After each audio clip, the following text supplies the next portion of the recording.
Talks. Would you guys just like to introduce yourselves before we kick off? Ladies first. Before ladies. I'm Guvna B, a rap artist and an author.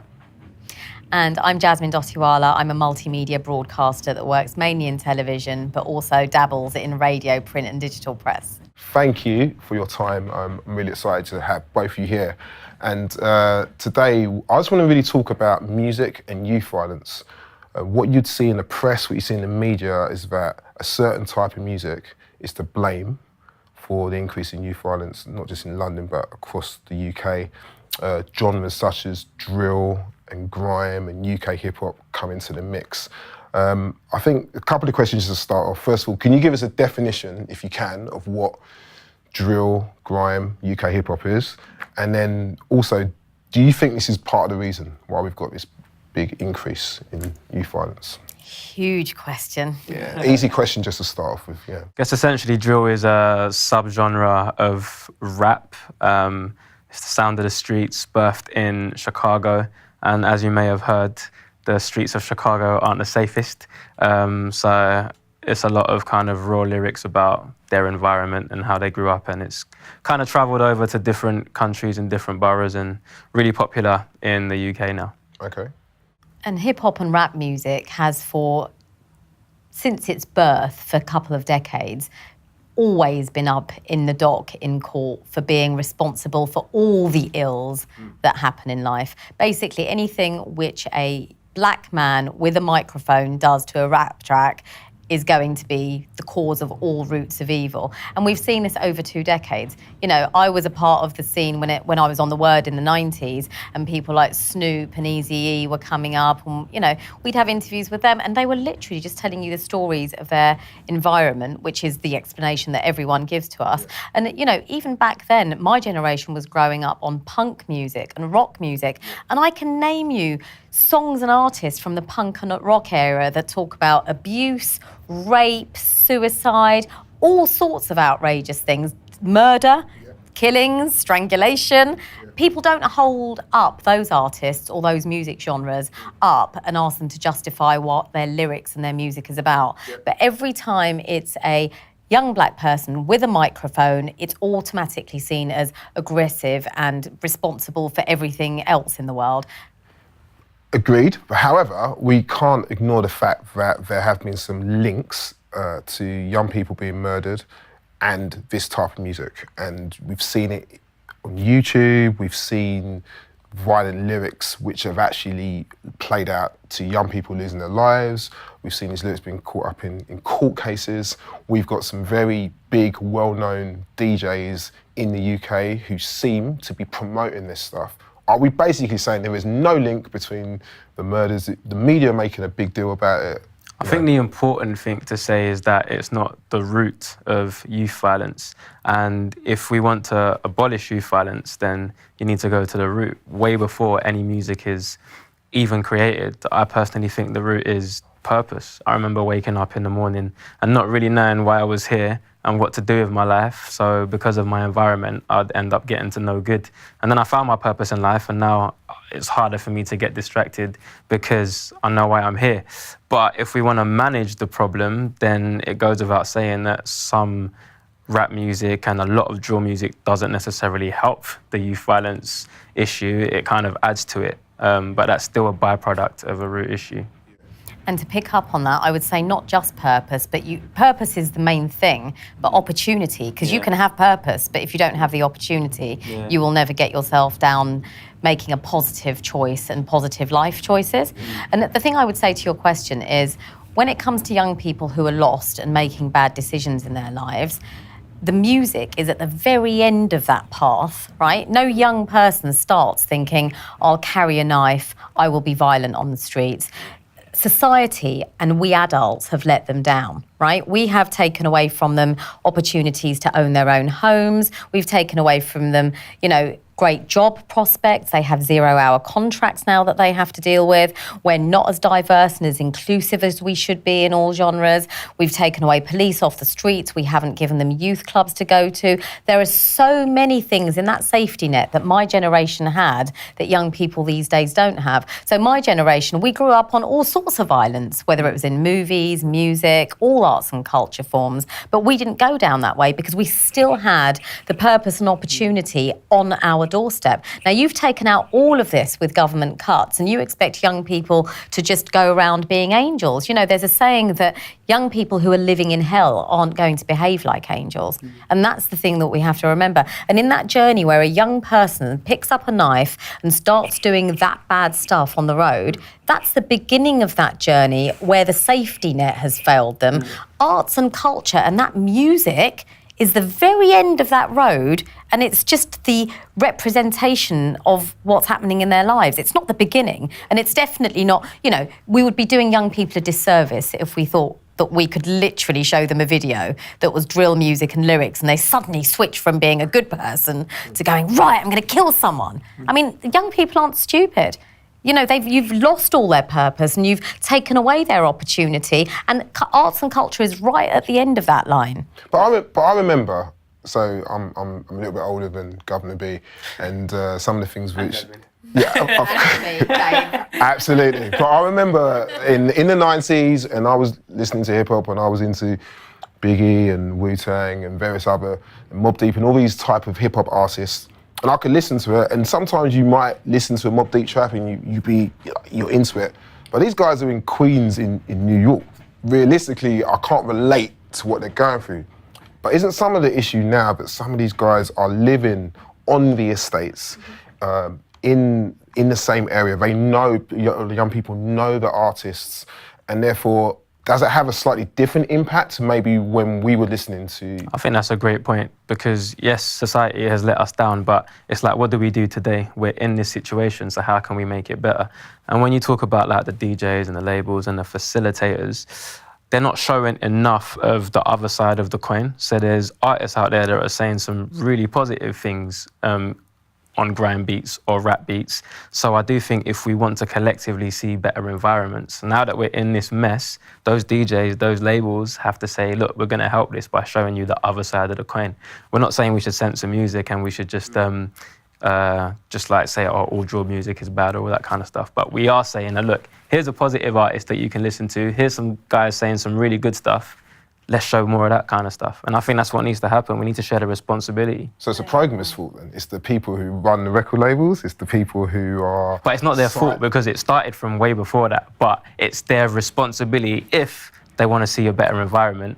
No, you're right. It's about balance. Like when I was growing up, we had music that you could be angry to, music that you could make love to, music that you could fight to. Like, we had a good balance. We had Tribe Called Quest, we had De La Soul, we had Mos Def, we had Black Star, but then we also had the other stuff, right? So we had a lot of bands, but we also had R&B, we had soul music. And I think somewhere along the line, R&B and soul music in this country has taken a back seat. And record labels learnt that they could sell a lot more, which was aggressive, not just in the UK, but actually mainly in the States. This is why people like 50 Cent got picked up. You know, you know, there's been lots of studies and experiments done that show that most hip hop and rap music that is aggressive, when it was paid for, and when record labels use it as a business, was paid for by white males living out their fantasy, gangster, adventure, you know, excitement. I think you've hit the nail on the head there. And so it's all about business. Yeah. So if that's what's selling and that's what people want to buy, then frankly, that's what record labels and businesses do. But we live in a different era now. So if we've got the internet, there's no reason why, with the DIY generation doing what they did for grime and doing what they're now doing for drill, if you have R&B and soul stars, they can also make their route that way. It's about them having a movement together. But is that what the children are into though? Because the last two young people, as a pastor in a church in South East London, the last two young people I did memorials for were some of the biggest stars on YouTube. So without the record labels, there is something which is going on where, and some of these young people I've worked with, they didn't start off doing the real hardcore kind of drill stuff. They started off some of the stuff. Yeah, it's just trying to rap. there's a Spitting bars on the studio corner. in their estate. They're just doing some bits and pieces. But as they're getting bigger and they're getting more renowned, they feel they need to go harder.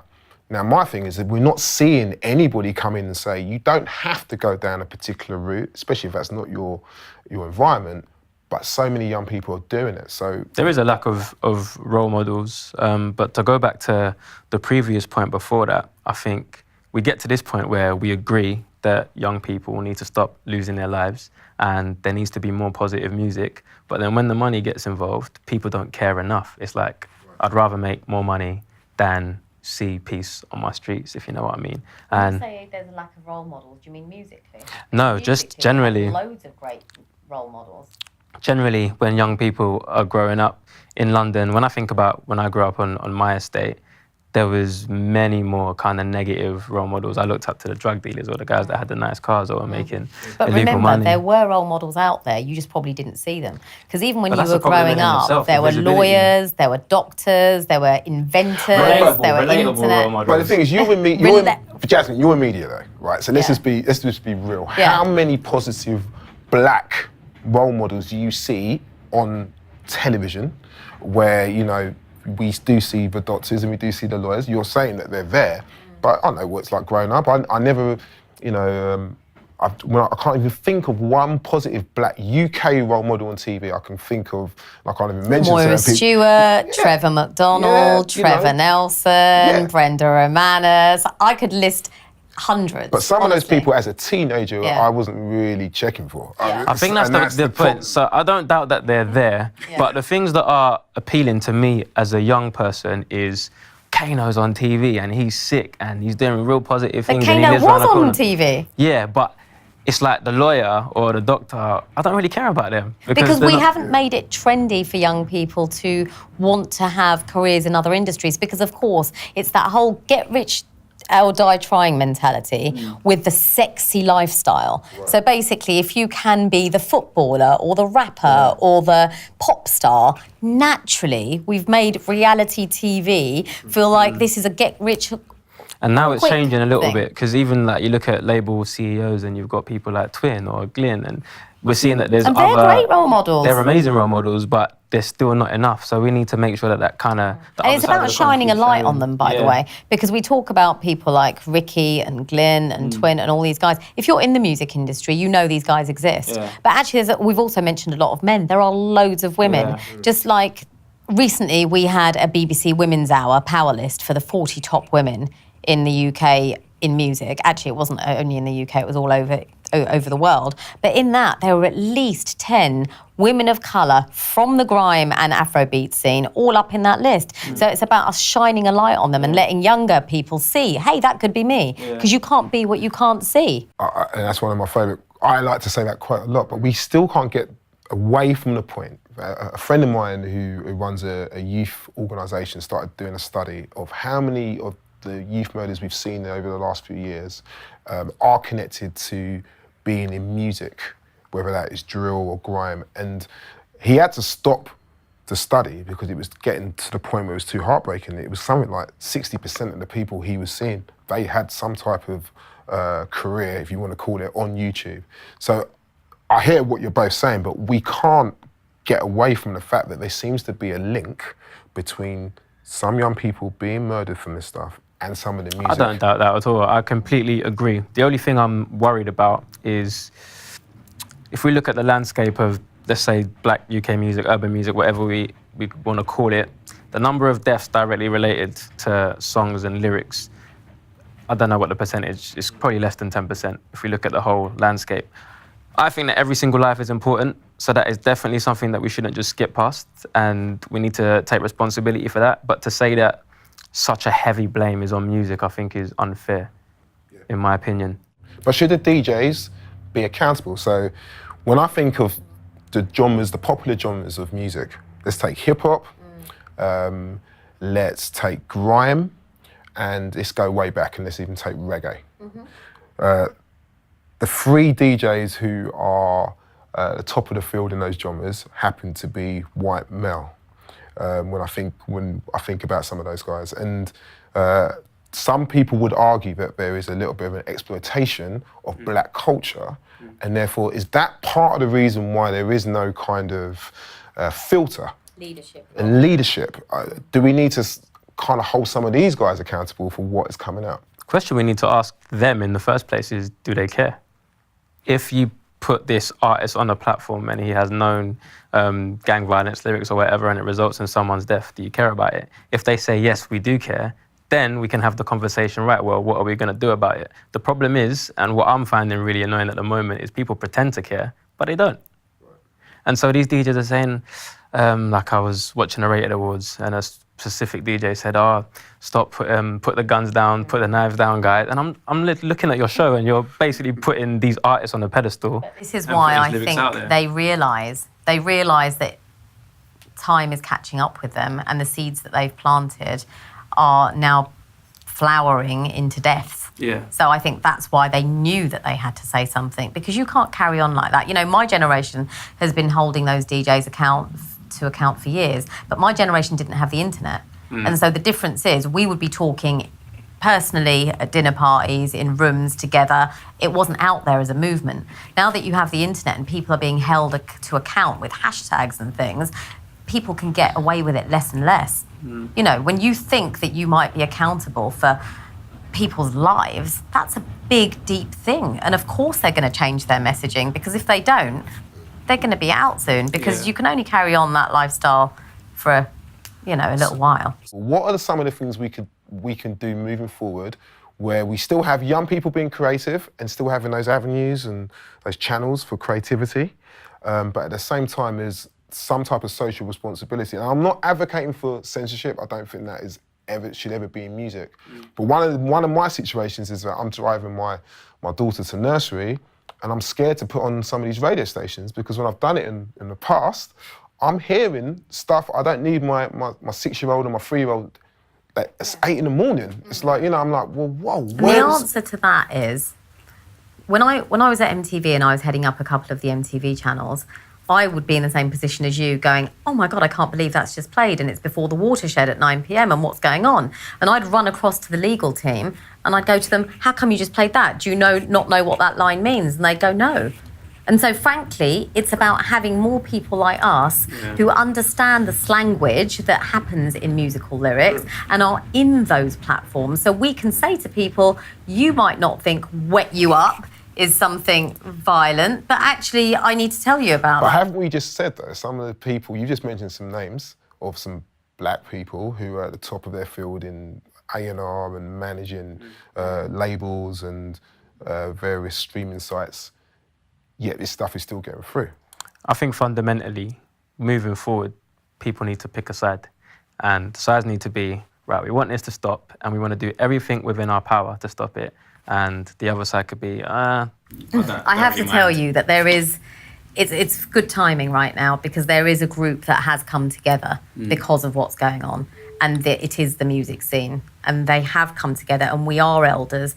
And we do say, are we accountable for some of this? Should we be taking a leadership role because of the things that are happening? Because in the past, I've been quite staunch in saying it's not to do with the music, it's just to do with social and political safety nets that have been whipped from underneath young people's feet. But actually, at some point, you have to go, this is a culture I love, I've grown up on it, it's, you know, given me a lifestyle that I can only be thankful for, but at what point do we say we are also accountable as leaders to make some decisions on how things happen in the future? So there's a group of just under 20 people all over the industry who have come together to basically try and think about what that should look like. But, you know, also, I don't think it's about ever asking the gatekeepers who work with music artists to say you should only make clean lyrics. No, it's not about that, because yeah. there will always be explicit versions. As I mentioned, there are in rock and pop and punk, and there always have been. And there are as many deaths on the internet with young people listening to those other genres, by the way, but you won't hear about those because someone will just say, oh, she took a drug overdose, but it wasn't to do with the music she was listening to, by the way. Yeah. You know, so it's about balance and just thinking about what we do.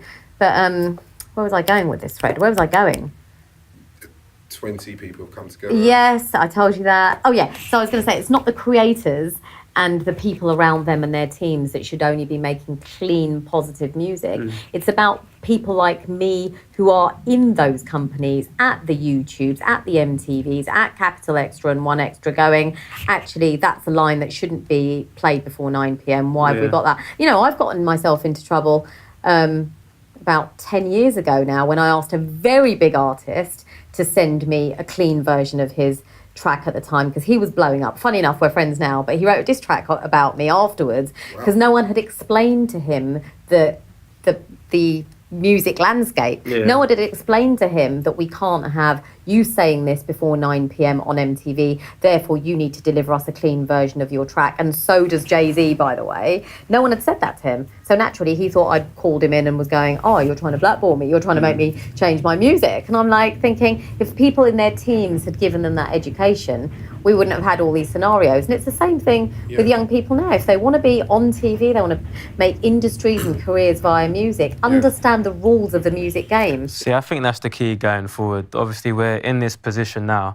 and we can point fingers until we're blue in the face, but you've used your position to say, look, I'm going to look in the mirror and I'm going to do what I can to help this. And I think if everyone takes that approach, then we'll be in a much better place. I think it's a really good point about people coming together and being able to educate people and trying to work out what's going on. I remember when I used to run a record label a few years ago, and some very big artists who have made it now, originally when we came together, we were able to really talk about some of the lyrics. So the version of tracks which eventually came out were not the same when we first were in the studio, but being 5-6 years older than some of these guys, we were able to say, look, that lyric is not really what you want to do. It feels like there's a bit of a disconnect there, and I think we said it earlier on, the elder states person does not seem to be around. Also, you can become a star overnight now with the internet, so you don't necessarily need a team. You can put out a track, record it the day before, and it just blows up. So you might have had to jump through a few more hoops before that happened.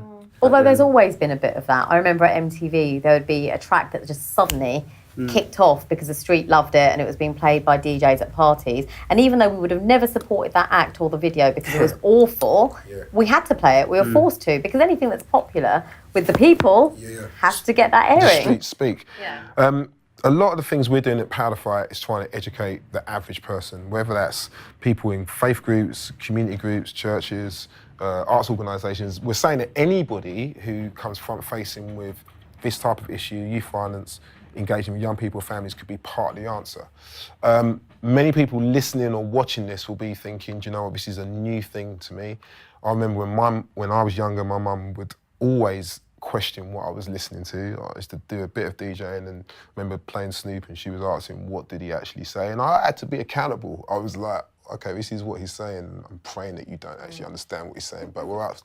What would you say to parents? What would you say to carers who are trying to navigate through youth culture around music? Is there anything you could be like, you know what, you need just to look out for this? This is maybe, it's not like necessarily giving people advice, but I think people do need guidance. I think people do need some type of navigation.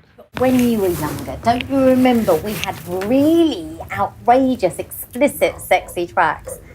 And yeah, of course you know. Of course, I remember one particular song that started My Neck, My Back.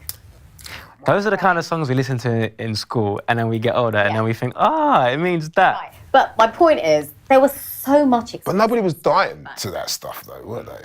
No, but then there were also lots of American rappers that were talking about shooting each other up all the time. And sometimes they did, and a couple of big rappers died. You know, it's just that culture has shifted across the Atlantic, as everything does now. And, you know, it's a bit of, like I said, you have to safeguard that young person to make sure there's lots of other positive influences in their lives. Because actually, you know, you are the average of the 5 people that you spend the most time with. So if your young person is spending loads of time with people who are not making good life choices and not positive choices, well then, hello, if you're a busy parent and you're on the phone all day and you're not spending time with them, you're not taking them out and opening their eyes to opportunities of the world, they're going to fall into the hands of those guys who will want them. As well as safeguard your child as well. Like, I remember growing up on my estate, we were all family. So my mum's mate, like 5 doors down, if she saw me doing something that I shouldn't be doing, she'd put her arm around me and tell me to fix up. Where I feel like these days there's not as much of that stuff going on. The community and the The villages. community, Yeah. the villages. Well, that's the Actually, I thing, love the that village, part as and well. as my friend always says, but what about if the village is burnt down? And that is... Well, it has I burnt think down even if they're because not the your government kids, yeah. stopped parents smacking their kids. So, you know, the old worry about the belt. Like, it used to be normal. Have you done something wrong? Go and choose a belt that you're about to be whacked with. And now I'm not advocating child violence, but in my generation, that would be an in-joke. You know, you'd go and see comedians going, you know, saying, I'm going to beat my child. And they'd be like, I'll call Childline for you. And, you know, that was a part of the culture. But things have changed. You know, there is too much child abuse out there. So we don't hit our kids anymore. And I'm not advocating that. But, you know, there does need to be... what's the saying? Spare the child. The rod. Spare. Yeah, that's it. What's the whole? Spare the rod and... Spare the rod and the child will be all Hit right. the child or something, I don't know, Yeah, basically be stricter with the young people of course. Yeah. and give them opportunities, show them positive. Yeah. You know. The other thing I'd say as well is what the media have done subconsciously or consciously, some would argue, is demonise everyone that has bought into our culture. And I just want to say that if you actually have a conversation with a lot of young people that like a certain kind of music or a certain kind of culture, they're great people deep down. So don't be scared to build community. Don't be scared to have conversations. If you see a guy walking down the street with his hood up, maybe he's just cold. So like, don't think But he's got a knife. Let's or just be real, bro. I mean, I was in, I went on holiday over the summer. I went to North Wales and, you know, farm and mountains and all that type of thing. And I'm sitting there and I thought, let me just turn the TV on. And there was a documentary. In fact, it was Newsnight, and I think you were on. It's you. So you were on Newsnight. And you were talking about this stuff, and there was a little bit of a documentary about drill. Yeah. And I thought to myself, my goodness, if I was in North Wales where I don't see black people, and I'm watching that on national TV, I'm going to be scared of black people. I was nervous now. I'm thinking, I'm walking out now. But this is what the media have done, right? And so people look at black people, or if you like drill music or hip hop. Have the media done it, or are the media reporting what's happening? I just feel like the media are not.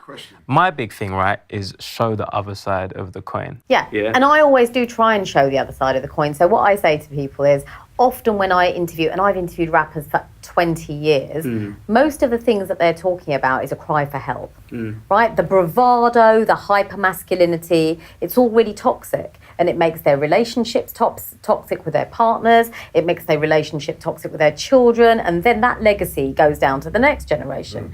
And usually when young men are rapping about anything violent or what they're going to do to each other, it's a cry for help. They're frustrated, they're scared often, they feel like they have to come out and be hyper-masculine, and that's changing. I see it changing. Like at Afropunk, I chaired a debate with lots of young men all about defining masculinity.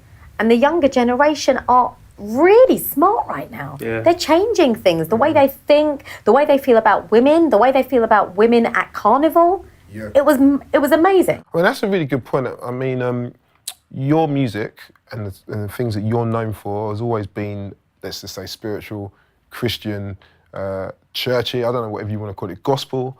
And it feels like once upon a time, going back into hip hop and back in the 90s, there might have been like one gospel track on a really hardcore album. It'd be like, I remember like a DMX album, I think he even did like a gospel album once. I was like, whoa, this is a new way of doing gospel. Do you feel like things are changing? That there's certain artists, I might name some, but there's some where I'm thinking, actually probably Stormzy's the biggest one, where you're thinking, okay, you've got a track like, you know, Blinded by Your Grace, and we're seeing a lot more tracks. I just listened recently to the new Ghetto album, and you're like, oh, okay, Get's in his own way, there is a lot of spirituality coming through. Is this something we're seeing? Do you think there's a sea change? Yeah, 100%. I think the last 2 years especially has been amazing for me because bigger artists like Chance the Rapper has put out a track called Blessings, or Stormzy done Blinded by Your Grace, and people are more comfortable with being themselves. They don't feel like, oh, I have to be this hard man that doesn't have a relationship with God or doesn't want to be a positive person. And I think that that's an amazing thing, and that's the other side of the coin that I keep talking about. I'm like, there's people here that are really passionate about making people think and helping young people reach their potential through the arts and the culture, and this is the stuff that we need to shine more of a light on.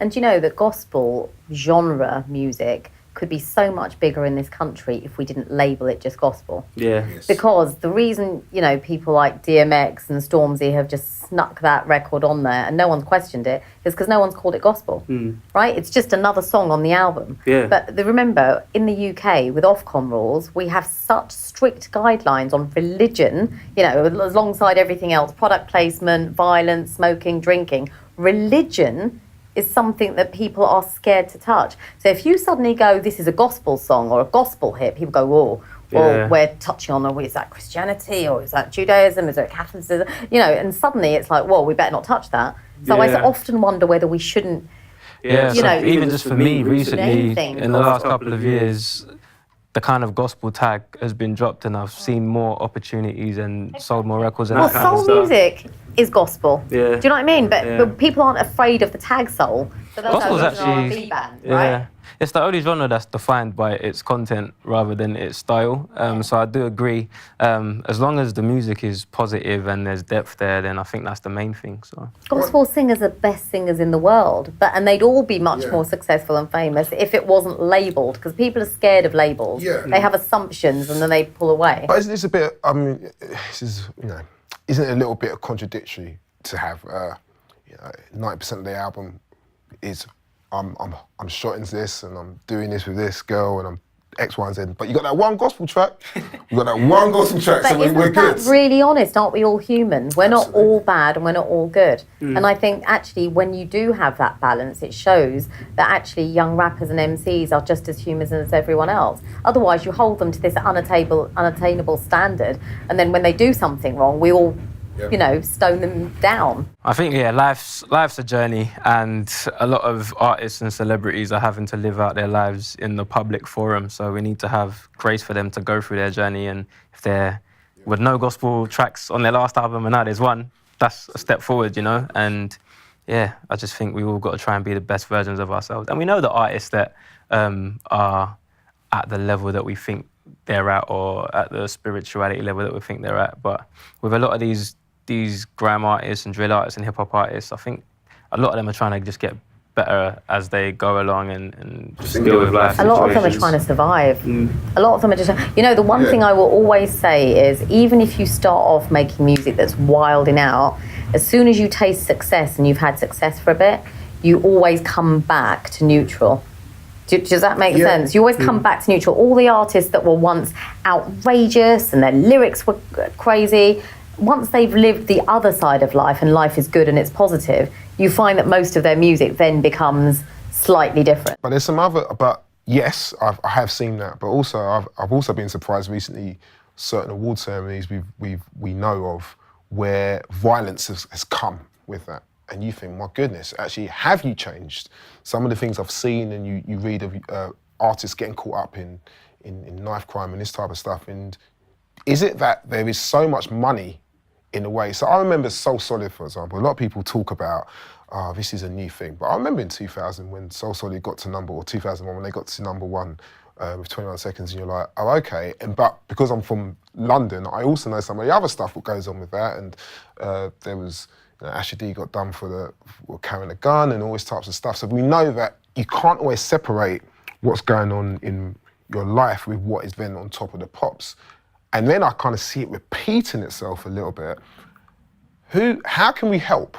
How can we help some of these artists? Because there's other artists we know who've had number one albums and they're now in prison. Remember pop stars, most pop stars are mentored. They have development deals.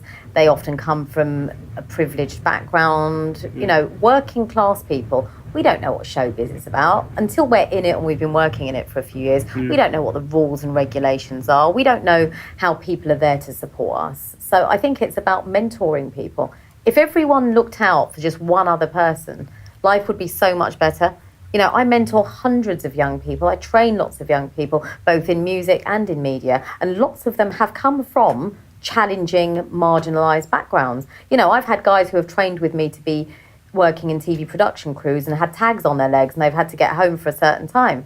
But, you know, 6 months down the line, they're a floor manager at a news show on television because you've given them an opportunity and a skill. You know, someone who said to me, I can only DJ because music is the only thing I know. And then they've come and trained with us, and we've done a different week every week. So you can see the pictures behind you will show all our programs and stuff. But we have weeks where we'll train people in filmmaking, radio, music labels, Ofcom compliance, marketing, advertising. I've got young guys who thought they only could make fashion T-shirts because that's what they sold online, right? And now this guy's working in marketing at Dentsu Aegis, one of the biggest marketing companies in the world. It's about showing young people they have transferable skills and there are opportunities out for them. And so much in this country is free. There's free training everywhere. And diversity and inclusion is the thing that people are talking about most. So now is the time for young people who think there's no opportunity out there to actually just go online and check it out. There's so much. And you got to imagine you've been conditioned a certain way for 14, 15 years. All you know is street life, then all of a sudden you find something you're good at and you're very successful at it. You're still going to have your default behavior, even though you're in the boardroom with CEOs and guys in suits or whatever. So yeah, I agree. You need people that... I had mentors. So I met people at 15 years old that were committed to making sure that I reached my full potential and was the best person that I could be. Before that, it was my parents wanting me to be the best I can be, but then I'm out on the estate, I'm out of school where people don't really care about me reaching my full potential. When I met those people, my youth leader and the guys that really wanted to invest in me, I'd be on the estate, I'd be at school, but at the same time, I'd spend time with these guys, I'd spend time at home, and they just wouldn't stop till they saw me develop. And look at that, your testament, youth leader, right? Yeah. And when I say to people, you shut down youth clubs, they go to me, you think if we bring back youth clubs? And it's like, really? Mm-hmm. We were all latchkey kids. Many of us came from one-parent families. If I didn't have Girls' Brigade, Sunday school, the church next door taking me on summer camping trips, I could have been one of those stats. Right. And that's a really interesting point. A lot of the work we're doing are with faith groups and churches. Just finally, what would you say to some of those groups who are thinking, do you know what, we can engage with this issue, but we don't really know where to start? I mean, you mentioned Girls' Brigade, I went to Boys' Brigade, hated the uniform. Marched up and down the road in our uniforms, played recorders in school. Done all that type of stuff, but what, you know, what type of things do you think some of these groups can add? Get your hands dirty, man. Like, I bought something at IKEA the other day and it didn't have the manual. And I just had to work it out, man. And I ain't got the manual to do it, but I'm gonna get my hands dirty. I might get it wrong, but it got built in the end. And I think that's all I'd say, just get your hands dirty. Do you know what, I always say it's about communication. If you don't talk to people, you will never come to an understanding or a compromise. Often people in life shut people out because they don't understand them, or they're threatened by them, or they're ignorant, or they're scared. Usually it's fear. We don't talk to other people because we go, what is he about? Oh my God, he's not my lifestyle, he doesn't come from my world, I'm just not gonna speak.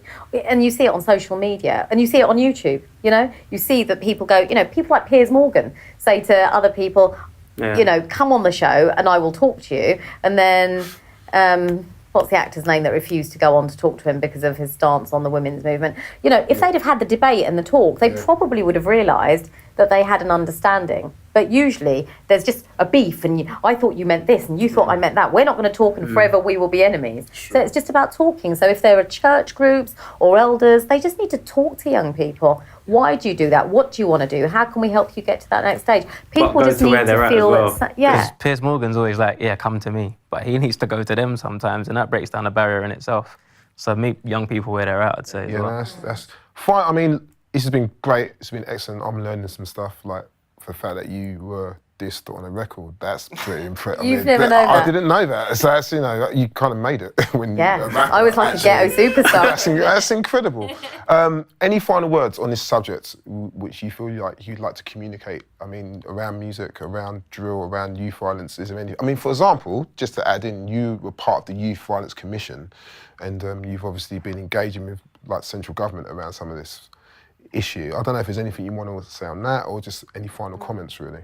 Do you know what? When it comes to music and young people, we've spent our whole last few years saying to young people, don't be violent, don't be aggressive. And actually, of course, that message doesn't get through to them because they live in a world where all these different unmanageable scenarios are happening. And frankly, it's like oil and water. Our message and their lifestyle isn't going to mix. And the thing that I always say to people and young people is, what do you understand? And young people who are wanting to be successful in music understand money, right? It's about your paper. And actually, with the Youth Violence Commission and the 696 form, which we campaigned to get rid of, which was a form that stopped young rappers performing all over the country. The Mets is called the 696 form, but all around the rest of the country, they have their own form. As soon as that form gets back in, you will not be able to make your living with music, performing live at festivals. As you know, it's taken years for black British rap stars to be on festivals and mainstream shows. And young people probably don't even remember because they weren't born. But when I was younger, that would have been all American rappers. It would have never been British names. And it's taken us all this time to build the brand and the genre and the culture. And they're at festivals and they're killing it in the charts, and we couldn't be prouder. But if that 696 form comes back in because there's violence everywhere, those young people who think they're going to make a living doing live music, even if it's at the local nightclub, they're not going to, because the police form will shut you down. And the police have a point because they're going to go, well, we scrapped the 696 form and someone nearly died. Yeah. So it's back. So if you understand a message, you understand your money, your paper, changing your family's lives via the money that your music's going to bring you. So ultimately, you're going to mess it up for everyone. That's a fair point. Any final comments? Just provide people with as many opportunities as possible to live out their purpose. Just waking up and having something that you're here for and knowing you've got a job to do is what I'd say. So any way in which you can help someone find their purpose, live in their purpose, reach their full potential, let's try our hardest to do that. The government invest millions in this country in young people. Arts training, media training, theatre training, fashion training. Like, find out where that money is, because it's all over your local borough. There are opportunities everywhere. As soon as young people reach out or look online, they will see that there's training that can get them into jobs, into training, and they don't have to live that lifestyle. That's very true. Well, thank you for your time. You're both, in different ways, heroes of mine, so I really appreciate your time. And yeah, let's just keep talking. I really want people to understand that there are many different ways that we can impact the youth violence issue. So thank you for your time.